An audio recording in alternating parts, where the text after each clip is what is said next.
بسم اللہ الرحمن الرحیم۔ کائنات کے بچوں کو تکلیف ہوئی۔ واقعہ یوں ہے کہ ہمارے گاؤں کے ساتھ والے گاؤں میں کسی کے ہاں ایک بیٹا پیدا ہوا۔ یہاں پر ایک رسم ہے کہ بیری کے درخت کے پتے کاٹے جاتے ہیں اور ان کو جلایا جاتا ہے اور پیدا ہونے والے بچے کے اوپر آگ کی ہونی دی جاتی ہے۔ خیر یہ سب رسومات پوری کی گئی۔ یہ دوسرے دن کی بات ہے کہ بچہ غائب ہو گیا۔ سارے گھر میں کرام مچ گیا۔ سب بچے کو ڈھونڈ رہے ہیں اور بچہ ہے کہ مل نہیں رہا۔ ایک دن کا بچہ تھا، کہیں جا بھی نہیں سکتا تھا۔ میں پہلے بھی بول چکی ہوں کہ یہاں پر بھوت پریت کا رواج بہت عام ہے، تو کئی لوگ بولے کہ یہ سب کسی اندیکی مخلوقات کا کام ہے۔ لوگ کر بھی کیا سکتے تھے، رو دھو کر صبر کر لیا، لیکن رات کو عجیب و غریب واقعات ہونے لگے۔ کبھی بچے کے رونے کی آواز آتی تھی تو کبھی چیخنے چلانے کی۔ یوں ہاتھ پر ہاتھ رکھ کر بھی نہیں بیٹھ سکتے تھے۔ سو انہوں نے کسی بزرگ بابا سے بات کرنے کی ٹانی۔ ایک مسلمان بزرگ بابا سے بات طے کی گئی۔ بزرگ بابا گھر آئے اور صورتحال سمجھ گئے۔ ساری رات انہوں نے عمل کرنا تھا۔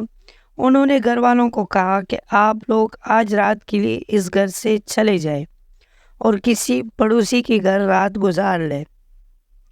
میں اندیکے مخلوق سے بات کرنے کی کوشش کرتا ہوں۔ گھر والے چلے گئے اور بابا نے اپنا چلا شروع کر دیا۔ سارے رات بابا نے چلنے میں گزاری۔ گھر کے نزدیک کوئی بھی نہیں آتا تھا، کیونکہ ساری رات گھر سے عجیب و غریب آوازیں آتی۔ خدا کر کے صبح ہوئی تو بابا گھر سے نکلتے دکھائی دیے۔ سب ان کا انتظار کر رہے تھے۔ بابا نے کہا یہ سب کسی اندیکی مخلوق کی کارستانی ہے اور ان سے میں نے معاہدہ کر لیا ہے، لیکن اب جو کچھ ہوا اس کو بھول جائیں، ورنہ نقصان کے آپ لوگ خود ذمہ دار ہوں گے۔ عدلے کا بدلہ ہو گیا، بس اب بات ختم۔ تو گھرانے والے بولے کیا مطلب، کیسا عدلہ بدلہ؟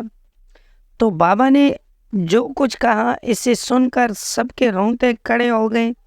بابا بولے کہ جس بیری سے تم لوگوں نے پتے توڑے تھے وہ رات کا وقت تھا، تو جنات کے بچوں کو تکلیف ہوئی اور ان میں سے ایک گر کر مر گیا، تو جنات نے بدلہ لینے کی ٹانی اور انہوں نے تم لوگوں کے ایک دن کے نومولود بچے کو اٹھا کر گٹر میں پھینک دیا اور ان کا بدلہ پورا ہو گیا۔ اب اس واقعے کو بھول جاؤ، کیونکہ جنات کا کوئی بھی کچھ نہیں بگاڑ سکتا۔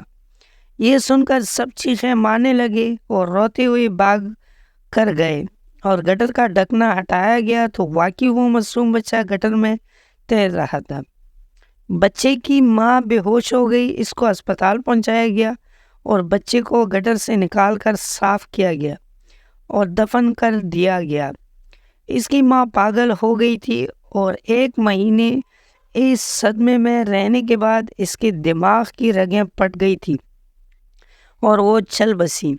اس کے بعد کبھی ایسا واقعہ نہیں ہوا۔ وہاں اب اس بندے نے دوبارہ شادی کر لی ہے۔ 4 مہینے پہلے اس کے ہاں ایک بیٹا پیدا ہوا تھا، اور حیرانی کی بات یہ ہے کہ اس بچے کی شکل بالکل اپنے بھائی سے ملتی تھی، اور جو ظالم جنات کے ہاتھوں ظلم کا شکار ہوا تھا، ظالم کوئی نہیں ہے، بس سب کو اپنی اولاد پیاری ہوتی ہے۔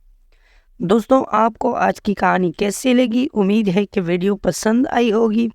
اگر ویڈیو پسند آئی ہو تو ویڈیو کو لائک کر لیں، کمنٹ میں اپنے رائے کا اظہار ضرور کرنا اور چینل کو سبسکرائب کرنا مت بھولیں۔ ملتے ہیں اگلی ویڈیو میں، تب تک کے لیے اللہ حافظ۔